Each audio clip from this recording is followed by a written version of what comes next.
Okay guys, well it has been quite the week since my last video. I hope you are all well, staying safe and washing your hands regularly.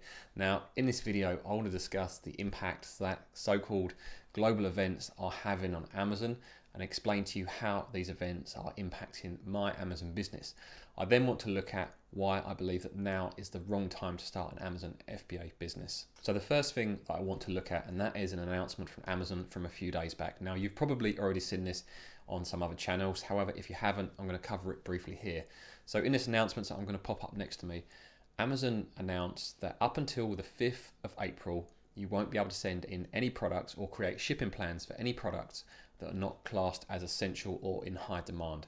So for most of us Amazon FBA sellers that probably don't sell essential products, we can't create any new shipping plans between now and at least the 5th of April. Now we don't know if Amazon are going to extend it, but the main reason they're doing it is trying to free up some capacity in their warehouse because they are really struggling and their prime dates are getting longer and longer, which I'm going to come back to later in this video. So if you are selling on Amazon, make sure to check your products to see whether they are restricted. Now, I thought all of my products will be limited. However, one of my products I have been able to successfully create a shipment for, which is just as well as it is running low on stock. So thankfully, I've been able to create that shipment and it should be leaving my supply at the end of March. So if you are selling on Amazon, don't just take their word for it. Do check to see whether your product's actually restricted or not. The next thing I want to discuss, and that is slow sales. Now, this is something that's become very apparent in the last few days.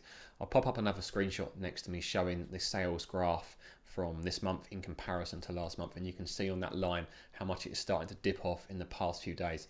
And I've looked at a number of niches, and also I know quite a few other sellers, and I've looked at their products as well, and pretty much everyone that isn't selling products that are currently seen as high demand, i.e. the sort of products that you're seeing selling out in supermarkets, anyone that isn't selling those are really struggling on Amazon at the moment. So people's sales are down, my sales are down by over 50% at the moment, and I do think possibly that may get even worse as things seem to be slowing by the day. To give you an example, I was generally selling between 15 to 20 units per day. At the moment, I'm lucky to get to double figures. Most days it's between 5 and 10. So things have really slowed down, and I don't see it improving anytime fast because people are using their money to spend on essential supplies, not for kind of what you might call luxury products. So keep that in mind if you are selling on Amazon. If your sales are down, it's not just you, a lot of us are impacted by this. The next thing that I want to discuss is manufacturing and shipping. Now, I spoke with one of my suppliers earlier this week who is in China, and they said that from a staffing perspective, the factories are pretty much back to normal and running at capacity, which is a great sign. However, there are longer than usual delays due to the Chinese New Year and the subsequent shutdown that followed. There's also delays with shipping, but what's worse with shipping is that the costs have gone sky high. And now Airfreight, a lot of suppliers aren't even quoting me for at the moment. They're saying the costs for air freight are so high, there's no point even realistically looking at it as a viable option. So we're left with sea freight, which is what I usually use. Now I'm going to pop up next to me a quote that I got this week. This is for a shipment going out at the end of this month. Now for comparison purposes, I had a very similar shipment in Q4 and the cost per cubic meter was around £60. At the moment, the cost per cubic meter is £90. So shipping costs have gone up over 50% in the past few months, which is a substantial increase, and it's something you guys need to be aware of so that you can calculate your profits accordingly. So keep that in mind, that manufacturers probably are accepting orders. There might be longer lead times than usual, and then once they are manufactured, there's probably going to be shipping delays, and then the shipping costs are going to be higher than maybe what you might have expected.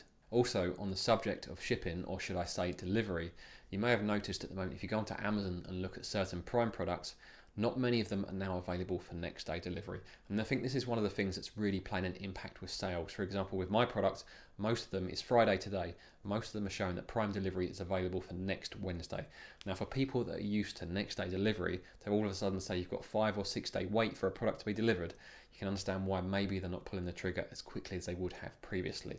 So keep that in mind if you have got a product selling on Amazon, that if you go and take a look now, you may see that the Prime delivery window is a lot longer than maybe you've become used to it seeing in the past. The final impact that I want to discuss, and this is something that I think is pretty much the most important thing that is happening at the moment, it's getting so little coverage in comparison to how important it is for us FBA sellers, and that is the exchange rate. At the moment and this week, the GBP has been absolutely trounced against the US dollar. We have dropped from $1.30 to $1.15 at the lowest point this week. Now that is a huge drop. That is a total drop of over 10%. And if you have an order in progress at the moment like I have, it is playing havoc with profit margins. To give you an example, I'm going to pop up next to me a screenshot of some transfers that I was going to make to my supplier via TransferWise.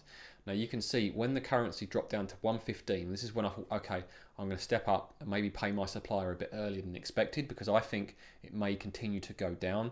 You know, there's no real reason at the moment that the GBP is going to rebound. So when it got down to 115, I set up this transfer, which is at the bottom of the list, through TransferWise. Now, a good thing with TransferWise is when you create that transfer, you have 24 hours to send them the money and they will lock in that exchange rate. So I locked in that exchange rate, but I didn't send them the money because I wanted to see if it was going to bounce back. And sure enough, it did bounce back to 117. So I then recreated the transfer and cancelled the original transfer. That little change saved me over £100. And I checked it again this morning and the GBP had recovered to 119 temporarily. So I've managed to lock it in again at an even better rate, even though in comparison to what it was last week, it's still a low rate.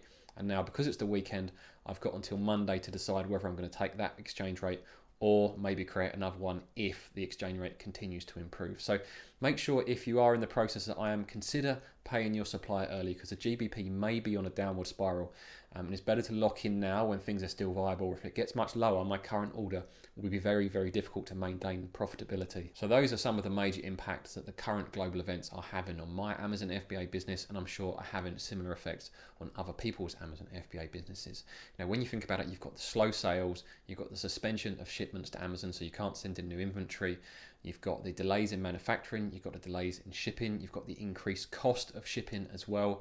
And on top of all of that, you've got the GBP getting absolutely smashed to bits against the dollar in the foreign exchange market. So all of those things combined mean that the Amazon FBA business model at the moment isn't overly appealing. So I think with all of those things combined, that's probably enough to justify not starting an Amazon FBA business at the moment. However, if you are still super keen, there are a couple of other pitfalls to be aware of. Firstly, you've got product research. That is next to impossible at the moment. Products that usually sell well are currently not selling at all. You've got some products that maybe don't sell very well at all, are currently flying off the shelves, and you've got other products which are just sold out across the country. So trying to judge products at the moment, seeing which products sell well and which products don't sell well, is very, very tricky. So if you are starting an Amazon FBA business, don't order anything based on sales stats that you're seeing at the moment. On top of that, we also don't know the end date to this thing. We don't know how long that sales are going to be down for. We don't know how long this is going to go on for.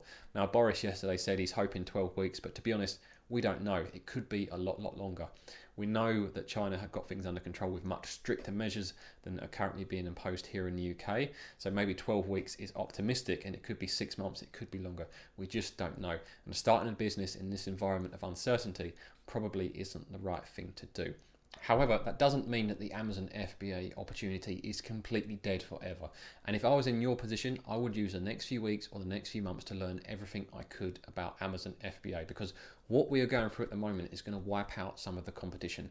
There are some sellers already who are nearing the line, and there are going to be many other sellers over the next few weeks and the next few months that do go bust. So when things do settle back down and Amazon starts to pick up, there are going to be opportunities that maybe aren't currently there, or there are going to be opportunities with a bit less competition than there currently is. So use this time to learn all about Amazon.